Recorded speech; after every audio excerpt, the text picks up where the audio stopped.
turquoise Mm-hmm. blue. Brian and Rachel, is there any way you could put up a printable checkoff list for all of your inks? It would really help with ink drop and sample buying. Like kind of like a spreadsheet of sorts of like a name and like a column or something of just a listing. Interesting. I mean, if you go to the ink sample page, you have everything alphabetically, but it's probably not very printable with all the pictures. Yeah. And it does change fairly often, because we get new inks and things like that. I could Yeah. probably put something together. We'll look into that. Have we been surprised by some of the very strong negative reactions to the Easter egg hunt, the Easter egg idea? Not surprised. Not surprised. A little. No, I'd be a little taken aback by how strong the reaction was. I think There's a particular. I expected that some people wouldn't like not knowing the inks. There's a particular comment, that a thread that continued in the comment thread of someone who was very upset about the whole thing. But the general consensus, we're going to reveal the color, so just wait and don't use it until you know what the color is going to be. That's my mom. Yeah. It's not our stalker. For context, for anybody that's watching this that has no idea what we're talking about, we have a monthly ink sample club called the Ink Drop. And this month we sent out 5 inks to everyone that were unnamed, and they were just called Easter egg number 1, 2, 3, 4, and 5. And it's called the Easter egg hunt, and you have to use the ink and figure out what it is. And then we put a contest on our blog where you get to guess what you think the colors are. And for people who guess correctly, if you get it right, you get a drawing for a free bottle. So personally, I don't know what's the big deal. It's a contest that we're giving stuff away for free. So right there, that's kind of cool. We're just announcing the colors like a week or two later than we normally would have anyway. Yeah. So if you're not into it, you just wait and you find out. I mean, every single month, there's been someone who hasn't been happy. We do different colors. People want to compare the same. We do all the same. People want different. Yeah. We do dark colors. People want light. We do light. People say, I can't use this at work. Exactly. You can't make everybody happy all the time. So, we try to vary it up. We try to change the theme every month so that it's, if you weren't crazy about one, that maybe you'll be satisfied with the next. Yeah. And you know what? Again, ink samples are available separately if you have something very specific, and you can just do that. Yeah. I didn't really get upset about it. I mean, I was kind of like thrown off. But, people jumped in too, and, that's always good. The thing that I don't want it to do is to turn onto a pouncing type of thing where anybody, everyone has everybody's got opinion. Purpose. For some people it's a lot more serious, and other people it's more fun, and, Personally, for us, we're trying to make it fun.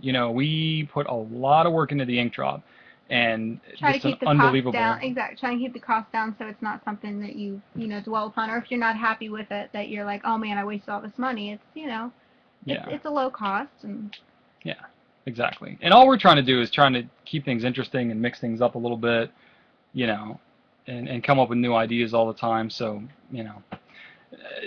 this is all a big experiment. The whole ink drop thing, an ink club like this has never been done before. No. So we are just like flying by the seat of our pants with every idea we come up with. To me, originally when we were talking about this idea, people have suggested here and there doing a bottle of the month club. Oh, that's not going to happen. This further solidifies to me that, well, number one, we would never get the quantities we would need, and number two, if you're spending that much on a bottle and you either already have it or don't like it, like the logistics of that just. I don't see that happening. Well, we toyed with the idea of doing a bottle of the month club at the same time as we came up with the. Yeah, we got over 300 members now. Yeah. Yeah, it's been increasingly challenging to get a hold of the quantity of ink we need.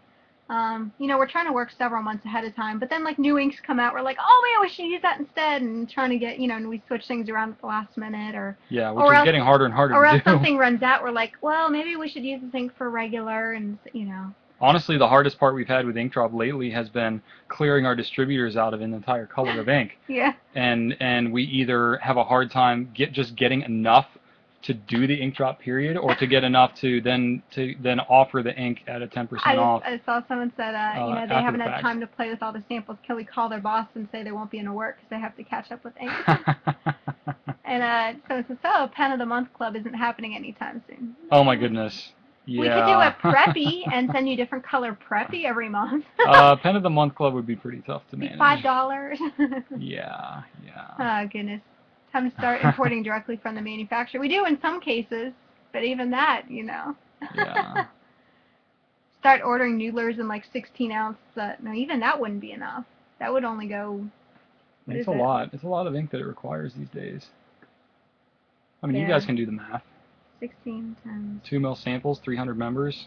It's a lot of ink. Even a 16-ounce would not be enough for the number of people we have. I know. That's crazy. It's a lot of ink.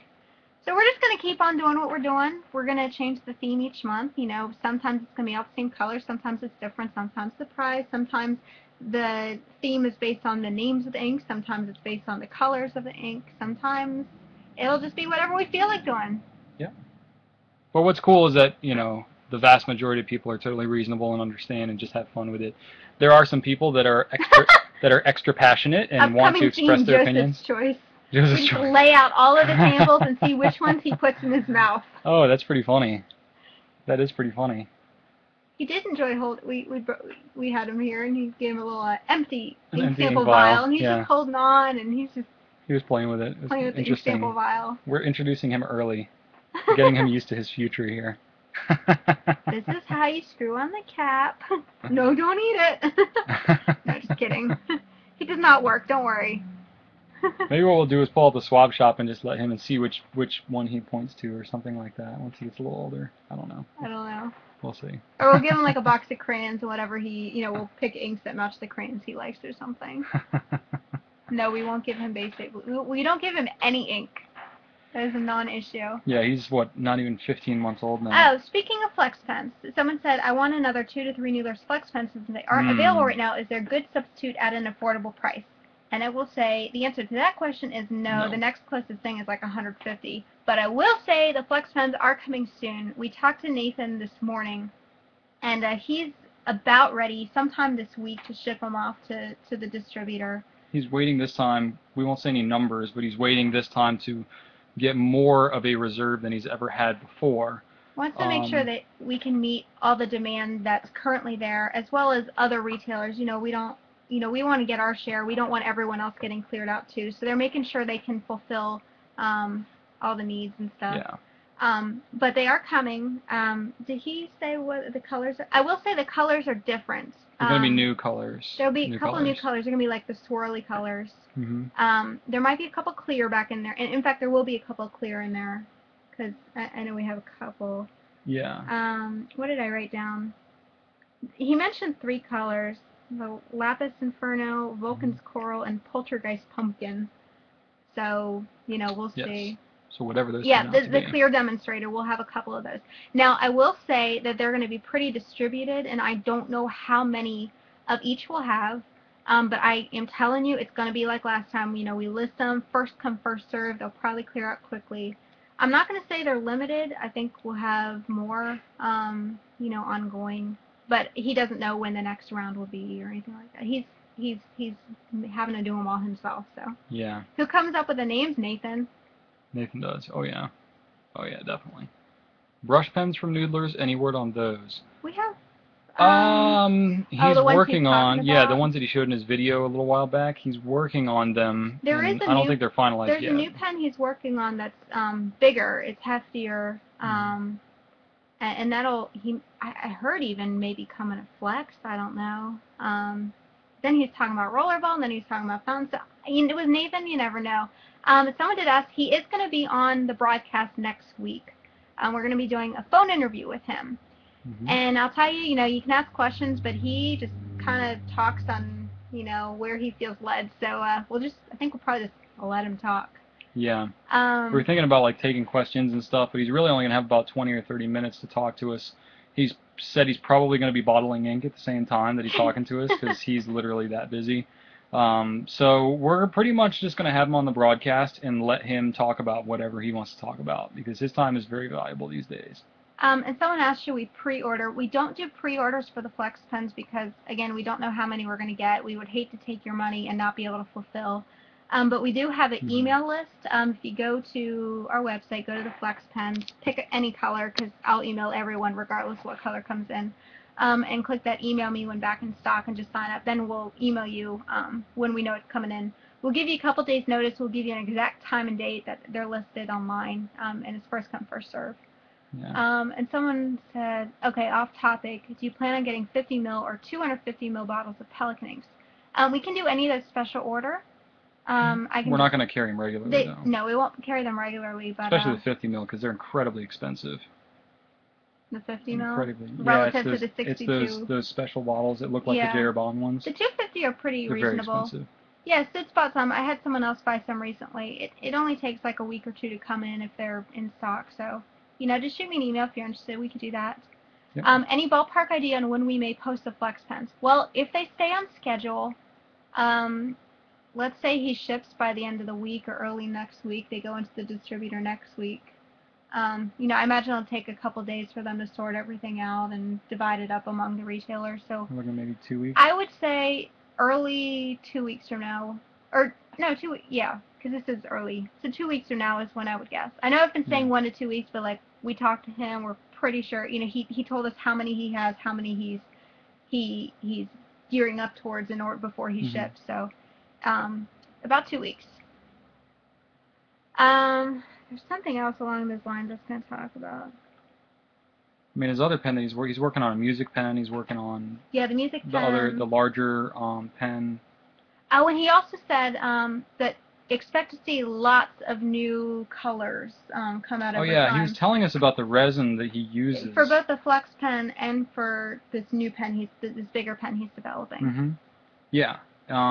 He says the resin that he uses. What did he say? He said there are as many colors that he could do in the pens as he can do for the inks. So it seems like he's got a lot of options for pen colors. But I think it's the sort of thing I'm not going to say they're limited edition because I don't want that, and he doesn't want that to like drive the price up or anything weird like that. Yeah. But I think it's going to be more just, as supply of one thing runs out, we will just replace it with a new color and go on, and you can kind of collect them over time, I guess. I think kind of the way that Nathan goes about it, price is the most important thing to him, keeping price down. So, why he may offer one color at one time and another color at another time might have to do with the cost of materials at any given time. And if, like he came out with the December 25th pen back around Christmas time, and it was a red and green. He did hasn't tell come out with us that since. that the December 25th and the Ivory Darkness are probably we're not going to see those again, at least not for a while. Not for a couple months. They're not going to be in the next batch, probably not for a while. Yeah. So sorry about that if you wanted one and didn't get one. The quantities are just extremely limited. Yeah. What else? Yeah. Yeah, so someone mentioned the music pen. We don't have a date. We've seen a picture of the body of the larger pen, but he's still working. Like, he does tons of writing tests, and, like, he likes to make sure everything is, like, super good. Bubblegum pen. He did mention, like, a pink demonstrator. So, yeah. He had a creative name for it, which I won't, but we'll see. Yeah, he won't disclose anything. The guy's got He's more. got so many ideas. He's got more ideas than he can implement. New ebonite colors? No, he didn't mention those. But, we'll have him here in the broadcast next week. We can ask him then. Okay. So, that pretty much covers what I wanted to talk about. Does he make any pens from stone? I don't think so. No. No, he tries to do it as cheap as possible, and, resin's about as cheap as you can get. Oh, you mentioned the Namiki Falcon first impression? Oh, yeah. Well, we were talking about flex pens, and a couple of people are asking about the Namiki Falcon, which is like, I mean, I don't really know of a lot of modern flex nib pens. I mean, you have dip pens that you can flex, but those are really not appealing to most fountain pen users. You can get vintage pens. They're usually expensive if they're any good. You can get some other ones that are semi-flex and things like that that are okay, but it's kind of hit or miss. The Namiki Falcon is kind of like a standby, especially because it's got a 14-karat nib, so it can be have even more flex added to it by a Nibmeister. So that's kind of why those have been, well, pretty much before the Noodler's flex pens came out, they were kind of the one modern pen that was known for having a flex nib.